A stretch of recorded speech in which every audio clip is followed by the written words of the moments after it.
Hit the ball, man. Hurry up. What? Hurry up. Come on, man. Hit it. I got to do my routine. God, it's getting late. I've only been over the ball 5 minutes. How long is this round of golf? Man, hit it.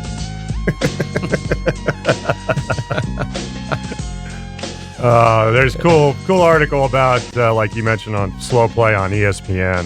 They interview an anonymous pro. So, the tour is getting a bad reputation, and I think it's bridging over to the average player that golf takes really long time because they're seeing golf on TV. And I'm not playing. It takes 6 hours. These tour players take 6 hours to play, and they're the best players in the world, right? That's what they do. So is it truly a slow play? And the more they dig into it, it's really not a slow play. No. They have 156 people playing those first 2 days, and they're trying to get it in a time, and it is absolutely slow because of that many players on one little golf course. That's an insane amount of people on a golf course. It's too many at one time, so that's what you see in the first couple days. Right. But when they have those players, when there's only 36 players or 18 players, they play under 3.5 hours. So it's the same group of people, a lot less people. They're playing 3.5 to 4 hours. If they cut that field in half, 72 players, which is most tournaments are playing. There's and that's only they play just as fast as anybody else does.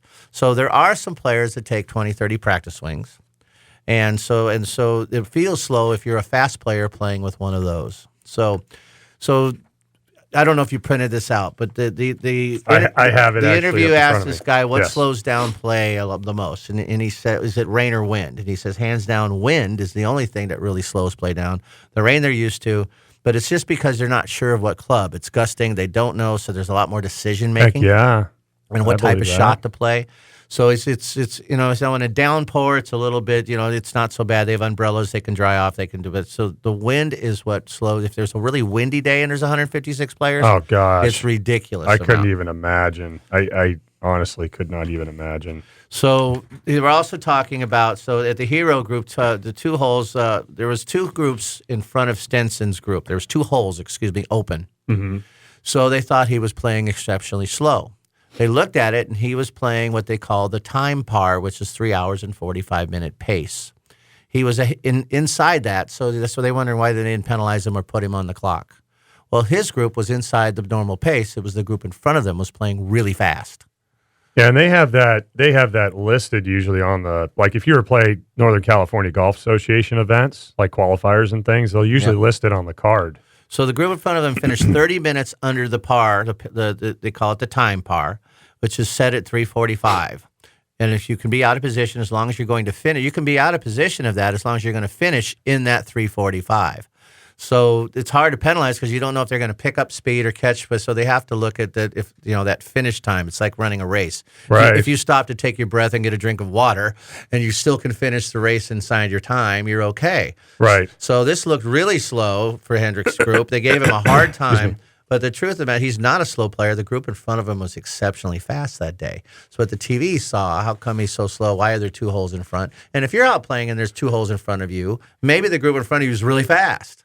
Right. Maybe you're not that slow. You know what's really hard in having caddied in not in PGA Tour events, but like qualifiers and stuff with Nicky and doing some of those things. When your group gets called for slow play, like the official comes and goes, "You guys got to pick this up." What's really difficult is and most of the time it usually is one person that maybe had a really bad hole, and the pressure that it puts on the other 3 players in that tournament who maybe were having a great round, things are going really well, and they're staying focused, and all of a sudden the official comes up and goes, "Hey, you're out of position," and it immediately changes that whole feel of the group and the flow. And I mean, I think that's such one of the biggest challenges when you're playing tournament golf. I just to adjust to that and not let it kind of engulf you, like all of a sudden, like, okay, now I got to speed up because my group is playing. The biggest challenge he said tour players have is if you're playing with someone slower than you, so then you feel like you have to watch them instead of do what you need to do. Exactly. So they have to deal with that. But he says they're learning ways they should just avoid that and look off and talk with your caddy or whatever. But can be. So the pairings make a difference. Some are slow and others. But even the slow players are typically inside the time. That's why they're not on the clock a lot. Yeah. But then they said about giving them 2-shot penalties, and I found this fascinating. The penalties, not penalty, they're going to fine them. Right. It's not the penalties, but fining. Okay. And they're saying the truth is a $10,000 fine for, if a guy takes 2.5 minutes to hit a shot and gets a $10 fine. For these guys nowadays, that's no problem as long as he's going to make the putt, could win $1 million. So if he's taking a little extra time and you're late in the round and you're going to make a big paycheck, right? So you take a little extra time to focus on that shot. Yeah. They're thinking, they say to themselves, I don't care about the 10 grand. And it says, even 10 grand over a few tournaments, if you're winning 3 or 4 million a year. So what would make a difference is penalizing them 2 shots, because now all of a sudden that could take away the chances of winning the big paycheck. Right. So she said, don't fine them, because, unfortunately these days they make so much money. It's like getting a slap on the hand. It's not a big deal. 2 shots could be a big deal. That's sort of like football, like some of the fines they head out for, like illegal hits and things like that. They fine them and say, okay, I'll pay you 50 grand. Doesn't really affect them. It's kind of sad. It's not sad for the players now because they make so much money. Right. Now, back in the day of Hogan's when they were making 18 grand for the tournament, if you're fined $500, that's a lot of money, man. That's house payments and stuff. Oh gosh! Right? But nowadays it's not. So they're saying the truth is that's not an incentive for people to speed up. Is this little fines, and that's if they're taking way long. If they put 2 shots on it. Yeah. Or this is the other reason they think could come. They get suspended for a period of time. That takes away their livelihood. So, wow, that would be so habitual offenders. If you're fined if your times more than 3 times, you take away their access.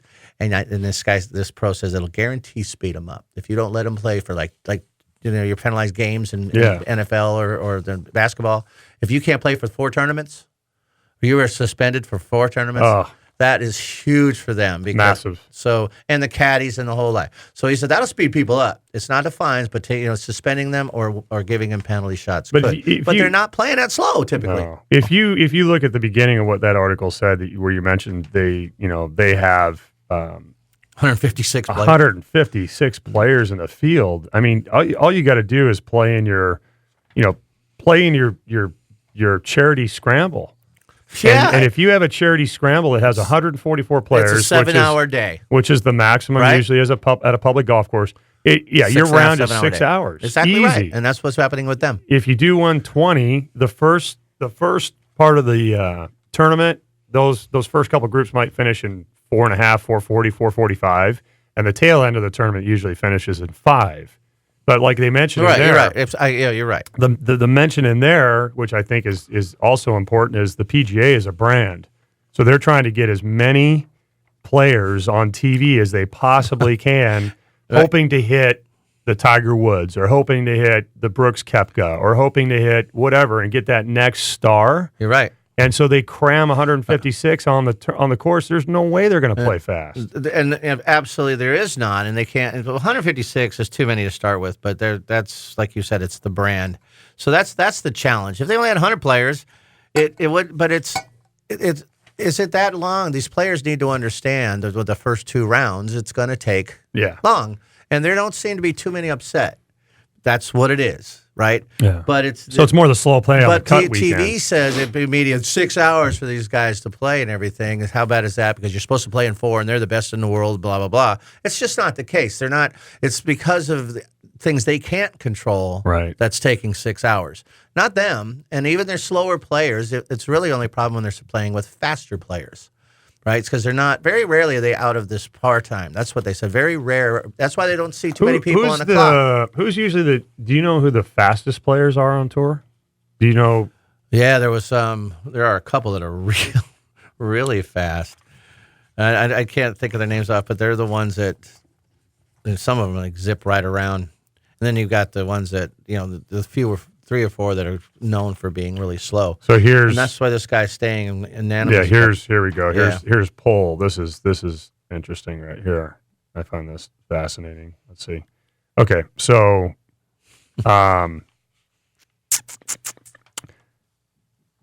Matt Every. 18% of those polled named Matt Every The fastest? as the fastest player on tour. 18% also answered me. They So all, these are I saw that thing.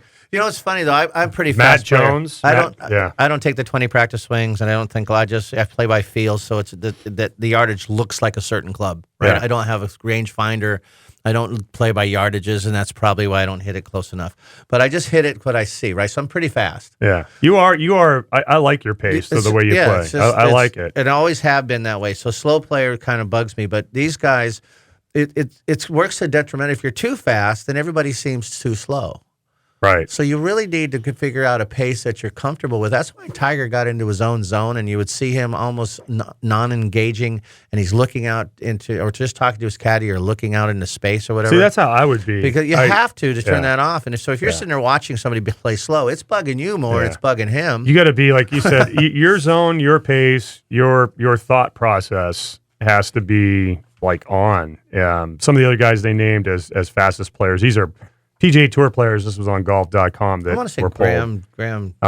Bill Haas and Colt Knost and Dustin Johnson were also Yeah, named. Dustin's known to be. Who's the ones always walk up? They're waiting for a slow play, and they walk up to the next tee, and that was kind of rude because you left them. You know, they left. Reed left somebody on a putting green once. DeChambeau and Reed they're like Right. enemy. That's those two guys. Slowest players receiving 21% of the vote. Kevin Na was 17% of the vote. Jason Day, Jordan Spieth, and Adam Lupe. Jordan's slow, huh? Yeah, 8%. Day said he'll play whatever pace he feels is most comfortable. Good. In my opinion, I don't care so much about speeding up the game. I've got to get back to what makes me good. If I have to back off 5 times, I'm going to back off 5 times. That's interesting. I couldn't agree more. Well, I don't know about backing off 5 times. That's a lot, but it's. I couldn't agree. He needs to go to what makes him play the best. These are the best players in the world. It's their livelihood. I don't think they're near as slow. If they played in our little foursome, they're not holding us up. Yeah. You know what I mean? If they come and join your little foursome on Saturday morning, they're not holding you up. Yeah. 84% of players said slow play is a problem on the PGA Tour, with 40% saying they'd get behind a shot clock. And they have one. There is a shot clock out there. And this poll was middle of 2019. But if they let people hit up on par 3s with speed up a little bit, sometimes there's 3 groups on a par 3 tee box. That's insane. So you're ready, you get out, you're playing, you got to par 5, and you have to wait for them to get off the greens, right? Because everybody's reaching par 5s. Right. So that's a long wait in a fairway. Then you get to a par 3, and all 3 of those groups you saw on the par 5 are standing there waiting to hit. Right. That's because there's 156 players, right? Come on. So if you watch the Ryder Cup, there was no waiting around for any group, right? There was only 22 guys on the golf course, whatever there was on a golf course, right? 44 guys. No, there's only 12 on a team. 24 players. Only 24 players on golf. They're cruising. They're cruising right around. They did 15-minute tee times so the TV cameras can watch every shot. Yeah. So, but I don't advocate 24-player tournaments. But if you cut it in half, have more tournaments or something. Right. I don't know. That would make sense. But we'll take our last break of the hour, guys. You're not a slow player. Am I not? I'm not? No. Good. I hope I'm not. I've played with some that are. Well, everybody seems a little slow to me, but that's why I jump out in front and walk out in front all the time. It's nothing personal. It's just I've hit my shot. I have moments where I have to find. Sometimes I lose my feel, and I have to reset. And I'll take a couple more practice swings maybe than usual. But I try to. That's something I always try to be aware of what I'm doing. Like I try to be ready when it's my turn. I try to be ready. People should time themselves per hole. That's a good idea. That's a good now. idea. If you got if you're a twosome, you got a 10-minute hole time to play. You have 10 minutes. Because there's 8 minutes. There's the tee time intervals. Most golf courses are you 8 or 10 minutes. You 7-8 alternate. Okay, 7-8 alternate. So if you take 10 minutes a hole, and you look at your clock and it's 10 minutes, and you're still out in the middle of the fairway, you're probably going too slow. Right. You have your phone right there. Right. So 15 minutes for par 5s and 7-8 minutes for par 3s, something like that. And then you just time yourself. And if you're in those clocks, just keep playing and enjoy yourself. I got an idea. I think public golf courses, when people check in, everybody gets an electric buzzer, and they have to attach it to their belt. Can I finish this last paragraph before you go? If they're outside of the time frame, so I'm going to give you this, what this pro said. If you were the king of the tour and your word was law, how would you fix slow play? You know his answer was? I'd be giving the rules officials tasers.